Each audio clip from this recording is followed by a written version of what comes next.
Om Swastiastu, berikut cara input soal dari CBT. Pertama, buka browser, kemudian masukkan ID-nya, kemudian login dengan user dan password yang dikasih oleh Pak Gusari. Mungkin nanti hari Senin sudah diganti lagi, ya. Kemudian dilanjutkan.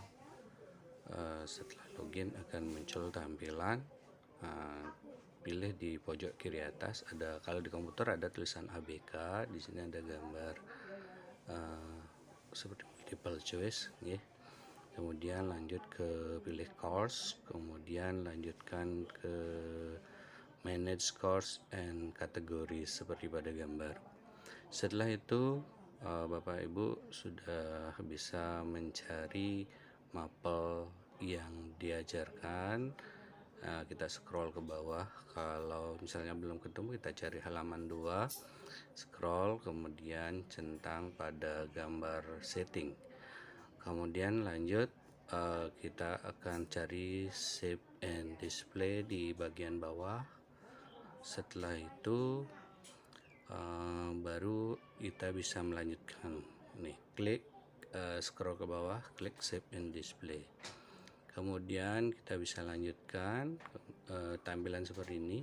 Pilih yang paling bawah setting tersebut, kemudian edit soal, pastikan sudah diacak, kemudian add, klik add. Setelah itu Bapak Ibu sudah bisa dengan continue, pilih di multiple choice pada bagian paling atas sesuai dengan soal kita, kemudian klik add pada bagian bawah.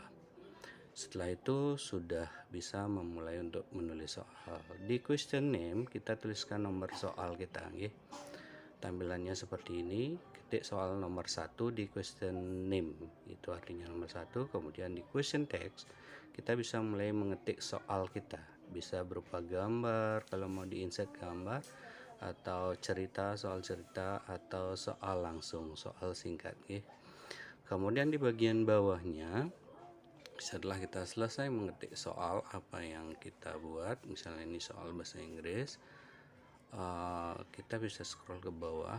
Di bagian bawahnya itu kita ikuti aja sesuai dengan yang ada tampilannya tersebut. Kemudian kita bisa lanjutkan di answer question, ya, di jawaban.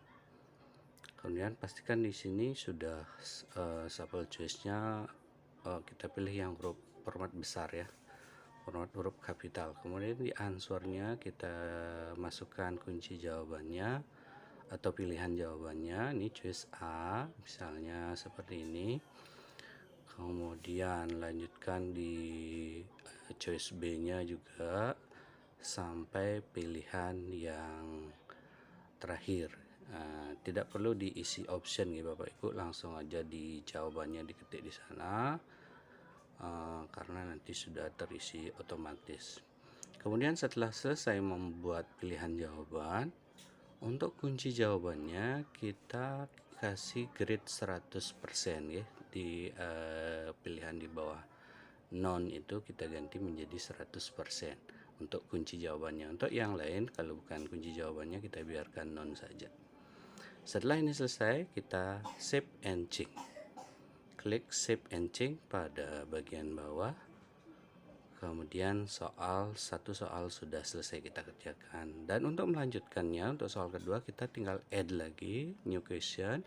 Ulang seperti yang tadi, multiple choice, kemudian add quiz. Kita mulai mengetik lagi question name-nya nomor 2. Nah, soal nomor 2 jelas kita masukkan soal nomor 2 sama seperti proses tadi. Terus dilanjutkan sampai pilihannya juga sampai selesai. Pastikan juga optionnya sudah huruf besar. Kemudian kita buatkan pilihan jawabannya seperti apa. Seperti tadi juga, diingat hanya kuncinya saja yang kita isi grade 100%, ya. Untuk soal-soal yang lainnya kita biarkan saja. Ini contoh kalau soal gambar berupa emoticon, ya. Di tampilannya juga akan sama seperti ini. Bapak Ibu bisa lanjutan, yang penting prosesnya sudah dipahami dengan baik. Ini gridnya kita pastikan 100%, kemudian dilanjutkan save and change lagi. Baiklah Bapak Ibu, demikian tutorial untuk pengisian CAT. Silakan jika ada pergantian password ataupun ID untuk loginnya, silakan hubungi Pak Ida Bagusari untuk lebih lanjut, sehingga keamanan soal Bapak Ibu hanya Bapak Ibu yang tahu. Sementara mungkin dipakai tanda pengenal dari Bapak Ibu untuk kalau ada pergantian, disilakan untuk hubungi. Terima kasih.